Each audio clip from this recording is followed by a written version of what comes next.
बार पैसा बनना शुरू होता है तो लोग फिर आना शुरू कर देते हैं, पैसा लगाना शुरू करते हैं। लेकिन पैसा बनना कब शुरू होगा और मार्केट में कब वापसी आएगी, हरियाली आएगी, तो बहुत सारे फैक्टर पर निर्भर करता है। सुनील सुब्रमण्यम साहब, इसमें से एक फैक्टर एस&पी की रेटिंग अपग्रेड को मानेंगे आप? नहीं, मैं बिल्कुल मानूँगा। मैं अनुज सिंघल जी के बात से सहमत हूँ, मगर मैं थोड़ा उसमें एक डीपर डाइव मैं करूँगा। जो वो कहते हैं, वो एक्टिव एफआईआईज़ जो होते हैं, उनका एक्शंस 3 से 5 साल के लिए पोर्टफोलियो में इंडिया का अंडरवेट, ओवरवेट करते हैं। उसमें वो देखेंगे क्या है वैल्यूएशन वर्सेस ग्रोथ, और पैसा बनेगा तो आएँगे। मगर 3 और तरह के एफआईआईज़ हैं मार्केट में। एक होता है आपको लॉन्ग टर्म एफआईआईज़, जो सॉवरेन वेल्थ फंड और पेंशन फंड है। उनके लिए लॉन्ग टर्म में जब एलोकेट करते हैं देश को, वो खाली ग्रोथ को देखते हैं, वैल्यूएशन को नहीं देखते हैं, मगर रिस्क को देखते हैं। क्योंकि हर ग्रोथ का एक रिस्क वेटेड ग्रोथ होता है, और वहां पे ये जो एस&पी की रेटिंग अपग्रेड है, उससे मेरे ख्याल में उनका एलोकेशन थोड़ा बढ़ सकता है। That's number one. Number two होते हैं other end of the stream में, एक्सट्रीम एंड में देखें तो एल्गोरिथमिक ट्रेडर्स जो होते हैं, जो कंप्यूटर में फीड करके कंप्यूटर एक्शन ले लेता है, तो वहां पे रेटिंग एक क्रिटिकल इनपुट होती है। उस बेसिस से वो एलोकेशंस को चेंज करते हैं, और वो कंप्यूटर से एग्जीक्यूट करता है। तो मेरे ख्याल में ये जो अपग्रेड हुआ है, उसका डेफिनेटली एल्गोरिथमिक ट्रेडर्स की ओर से थोड़ा और पैसा आता है। तीसरा होता है हेज फंड, जो कि मल्टीपल फैक्टर्स, तेल के दाम, करेंसी का मूवमेंट, ये सब लेकर इन्वेस्ट करते हैं, और रेटिंग का पॉजिटिव इंपैक्ट ऑन करेंसी जरूर आता है, because risk rating is directly proportional to the currency. तो इसीलिए, क्योंकि करेंसी में अभी जो भी दबाव दिखने की एक क्षमता थी, वो अभी एक्चुअली थोड़ी हल हो गई।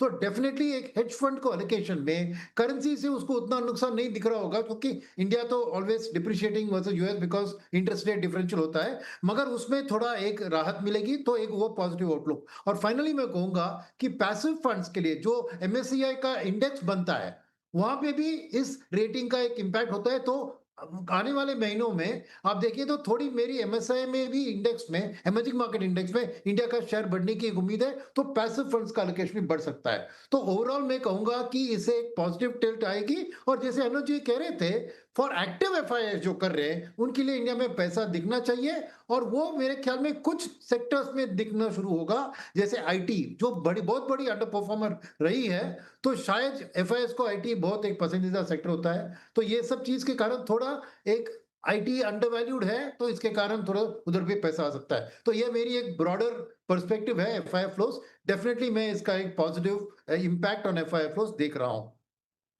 बिल्कुल, एक पॉजिटिव इम्पैक्ट आप देख रहे हैं। फिरोज अजीज साहब, आप देखें तो एस&पी ने ये भी कहा है, जो अपने आप में इंटरेस्टिंग है। अब तक तो भारत की तरफ से कहा जाता था, अब एस&पी ने भी इस चीज़ को एक्नॉलेज किया है कि ड्यूटी, ट्रम्प टैरिफ लगा भी रहा, तब भी भारत की अर्थव्यवस्था को बहुत ज़्यादा दिक्कत नहीं होने वाली है, क्योंकि बाकी फैक्टर बहुत ज़्यादा यहाँ पे मजबूत हैं, जो भारत की अर्थव्यवस्था को तेज़ी से बढ़ाने में रहेंगे।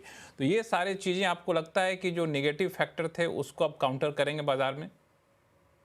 यस लक्ष्मण जी, नेगेटिव फैक्टर्स को काउंटर तो करेंगे और कर भी रहे हैं। इसीलिए तो ट्रम्प साहब डंके की चोट पे कह रहे हैं आपकी 25% लगा दूंगा टैरिफ, 50% लगा दूंगा, और मार्केट 1.5 पौने 2% गिरी है। राइट, जिस दिन से ये बयान आया है, पर 500 पॉइंट निफ्टी पे 25,000 की बेस पे कुछ होते नहीं। जज्बाती तौर पे ज्यादा होते हैं, बट 2% तो इक्विटी मूव आइडियली, 1% तो एवरेज मूव पर डे होना चाहिए। दैट्स व्हाट 18% की जो स्टैंडर्ड डिविएशन है, वो 1% पर डे की इंडिकेट करती है। 2% मार्केट गिरी है।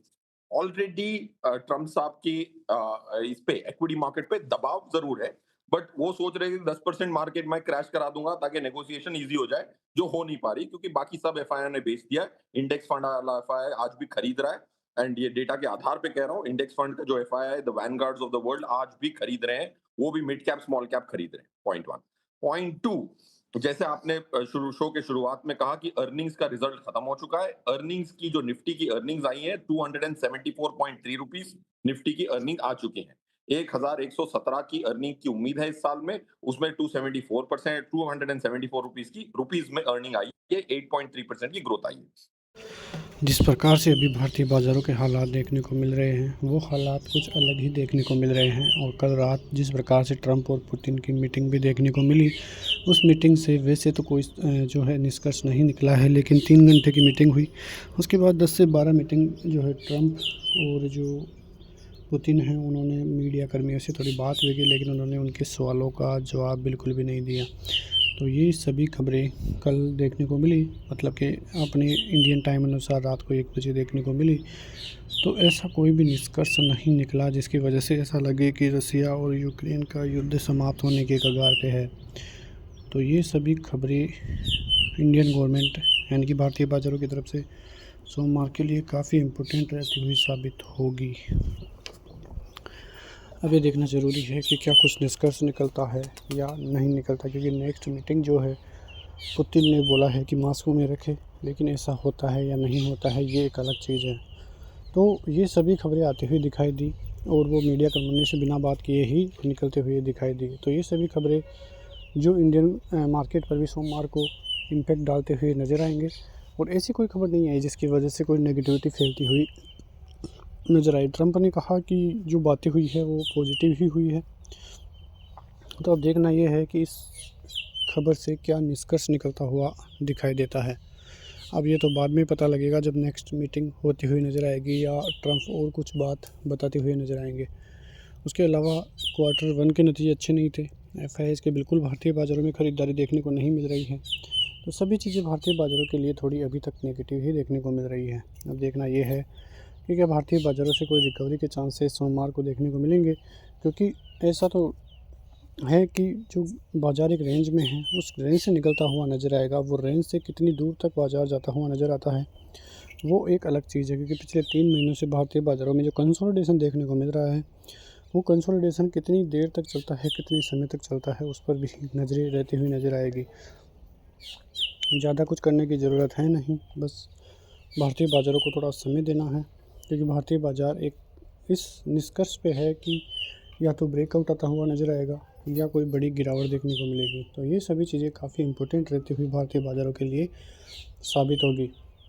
आप चार्ट में भी देख रहे होंगे कि किस प्रकार से बाज़ार एक रेंज में कामकाज करता हुआ नज़र आ रहा है। यदि बाज़ार के लिए 24,300-350 का स्तर तोड़ता है तो दिक्कतें बढ़ेगी। ऊपर की तरफ यदि 24,700 24,800 का लेवल ब्रीच होगा तो वो एक अहम संकेत होगा भारतीय बाज़ारों के लिए, जो कि ब्रेकआउट का संकेत होगा और बाज़ार फिर 25,000 के रेंज में और उसके ऊपर फिर ऑल टाइम हाई जल्द ही निकलता हुआ नज़र आ सकता है। तो ये सभी चीज़ें काफ़ी इम्पोर्टेंट रहती हुई नज़र आएगी। मुझे नेक्स्ट वीडियो में, तब तक के लिए जय हिंद।